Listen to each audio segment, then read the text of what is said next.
I'm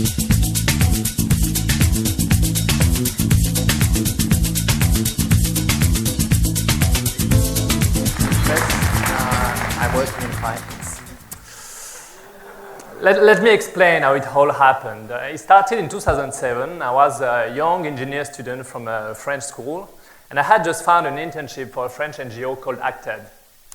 As an engineer, I was supposed to consolidate all the technical knowledge of the NGO into one condensed method book. Let me explain what it means for you. So it means basically this. So this is a latrine pit. I will not explain you how it works. So that's what I was about to draw for 6 months.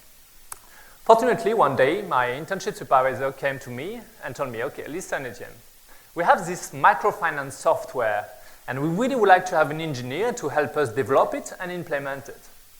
So I saw technology, finance. It sounds like something I can really brag about a lot more easily than a pit latrine. So I accepted eagerly, started learning the software, and just a few days later, my supervisor came back and told me, well, Etienne, now that you know how to use the software, you have to help us and travel, go on the field, and help us implement the solution in our microfinance institution. I said, great. Where should I go? Afghanistan. What? You mean Afghanistan? Like the Afghanistan, like on the Afghanistan on the TV? Yeah. I did my best. I faked malaria crisis, pretending my mom didn't want me to go, but eventually I was carried on a plane, direction Kabul, Afghanistan, for a 2-week software implementation mission. And I stayed 3 years, and it changed my life forever. So you would wonder, how can a country with an image as bad as Afghanistan be so attractive for a 20-year-old student, not very self-confident, and with absolutely no experience in life? So first, you have the usual reason. First, landscape.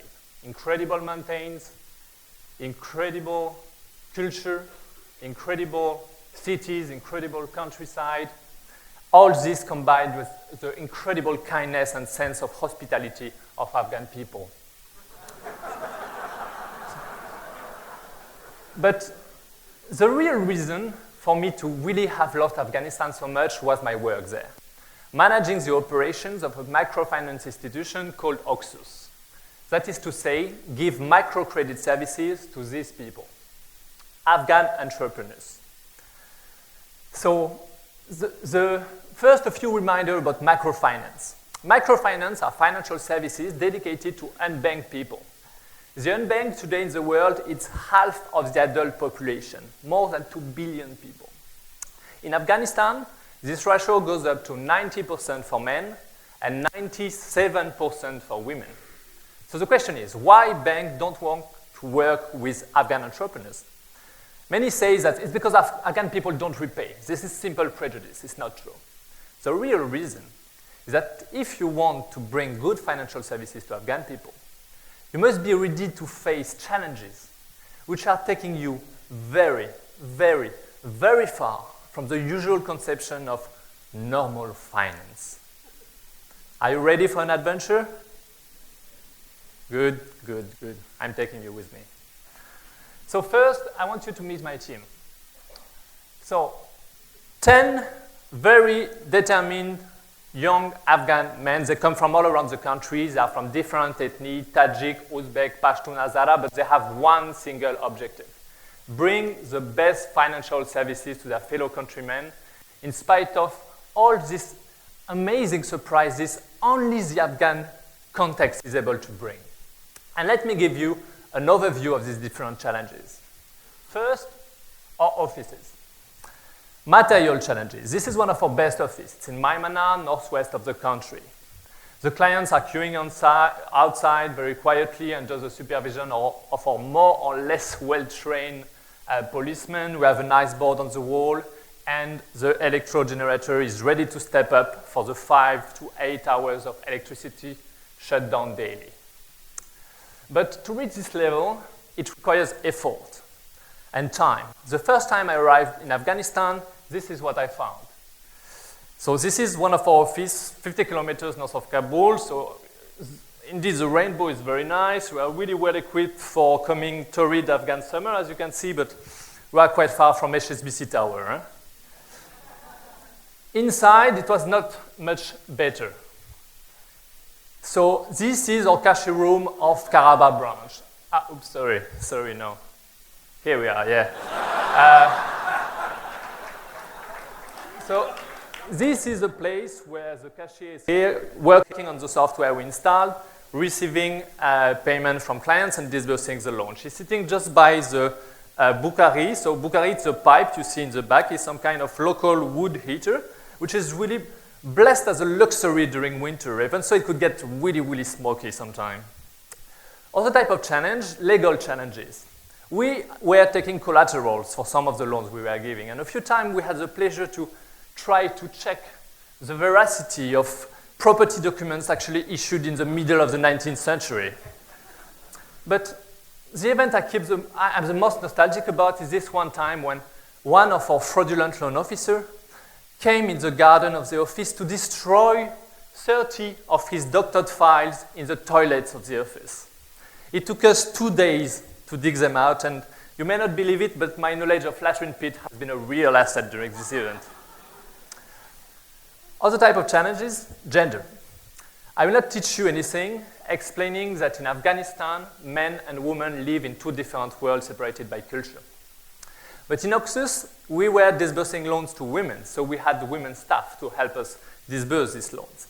So in Afghanistan, you have to get organized well for this. You have very strict HR policy, you have a special room for women, because you should understand, these women ready to come work with you, they are really the strongest and the most open and educated women in the country, because they are ready to confront all the conservative minds of their family and their communities. Women did 80% of the house. Described here. It may sound like ridiculous, but this is the type of thing you have to deal with very, very seriously, because it has the potential to destroy your reputation in the city up to the point you cannot hire any woman anymore. So this is very important. Other gender-related issue is with our operations. We were disbursing 40% of our loans to women, as I told. But most of our managers were men. And before disbursing, we need to have a check of the business. We need to see it. But in many rural areas where we were working, men were not allowed to meet the women. It was not accepted. So we had developed different types of techniques. For example, having a female staff visiting the business of the woman in the house, taking pictures, and bringing back to the manager to check the existence of business. So our client files were full of this type of picture. Here we can see we have a woman, we have sewing machines, so we have a real business, we are good to go. We can disburse the loan. Other challenge related to guarantor. We were using guarantor for our loans. Everybody had to have a guarantor, including women. But in the case of women could not take their husband as guarantor, understanding that if the woman is leaving the city, the guarantor will live with her and will lose both guarantor and client. So the guarantor had to be a different man. And one day we got some feedback from some of the most remote branches where we were working that it was not well accepted by the community to have on one single document the picture of a woman, the picture of a man who is not the husband. So in spite of this situation, we must deal rationally and find the right solution. So we had a big brainstorming with all my branch managers. And we came out with this really, really good idea. We simply decided to introduce between the picture of the client and the picture of the guarantor, the picture of the husband.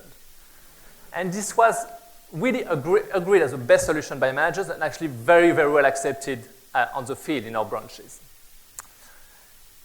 Last type of challenges, security challenges. You may not believe it, but Afghanistan can be dangerous sometimes. First, inside the city where we work, like security situation can really change. And in many occasions, if we had followed the security rules of UNs or some NGOs, we would basically never have opened offices. So we had developed some techniques to evaluate what is the security and the risk, the potential risk inside the city on one specific day. And the way we were doing was very simple. We were just looking at the bazaar. We were looking at the market and seeing if the shops are open. If most of the shops are open, we were opening and usually there was no issue. But on the day on which we were seeing that a majority of shops were closed, we were closing our office, and we were really right to do so. Because in this type of community where everybody knows everybody, everybody knows everything as well. And when you have most of the shop closed on the bazaar, you should better close your office and stay at home, because it means something fishy is going to happen. Other type of security challenges, road. Okay, I will not teach you anything, like roads in Afghanistan are quite bad. There are weather situations, and you have Taliban, basically groups stopping cars, robbing, and sometimes killing. For our staff, it was an issue, because if you can be seen by a group of Taliban as working for an international organization, it can be very risky. It's a reason enough to be killed sometimes. So our employees had developed some techniques to avoid this type of problem. For example, one of our managers was traveling a lot, was always giving his laptop computer to another car following a few kilometers further. Other type of techniques, or all our staff got the habit never to register expatriates' name on their cell phone under their real name. That way, my friend Alexi became Ali, I became Gulara, just in case Taliban stops the car and checks cell phones, they cannot see expatriate's name. So then you may ask, how can you keep your team motivated in such a risky context when you don't have money to give outrageous like risk bonus? So the simple things we found, that the best thing we found is just you praise your staff as much as you can. You try to make them understand every day that they are the real hero of the country. They are the people who really make economy improve and which will make their future better. So we had developed different type of ways to do this. One of the ways I really liked is one time with my manager, who had a background in the military, it's quite important to mention, we came out with this idea. We already had some awards for productivity and quality, and so we created a new type of award, the Courage Award, for hard work on the line of fire. It was basically a diploma we were giving to our staff who had been very close from risky situation. And this was one of the multiple ways we were using to really show that how much we care and we admire the risk they are taking to accomplish their duty. And you should really speak about duty at this point. When you're at such level of risk, it's not a work anymore. You need more motivation than for usual work to accomplish this duty. So I would like to conclude with one figure. I spoke a lot about the challenges and so on, is this figure, 2%. 2% was basically the rate of default we had in our organization when I left. So only 2% of the loans were not getting repaid. I'm sure like many banks are jealous of this thing. So how is that possible? I mean, what I think is that in Afghanistan, the need of financial services is so big that if you accept these very exotic challenges and you deal with them rationally, it actually works. And it works really, really well. So on my side, I eventually left Afghanistan because I have a mom, basically. And you can be mean with your mom, but only to a certain point. And now I'm working in Kyrgyzstan. So Kyrgyzstan is not the country of Borat. It's country of Borat is a wealthy country just west north of Kyrgyzstan, actually, developing a microfinance software called OPENCBS. You can see it. And before I leave the ground to other speakers, I just would like to, I was thinking, okay, how can I conclude my speech? And I was thinking, okay, if I could speak to myself 10 years ago, what would I say? And what I would say is that if you have to live your life with passion, and many people have passion, so these ones, they don't need to be helped somehow. You live your passion, that's great, but you have as well a lot of young people who don't feel themselves with great passion. And I think the best thing to find a passion is just not hesitate and just go out of the easy path. Don't take the way some others have planned for you. And these things which will passion you and which will give you the energy to make great things will come naturally on your way. Thank you.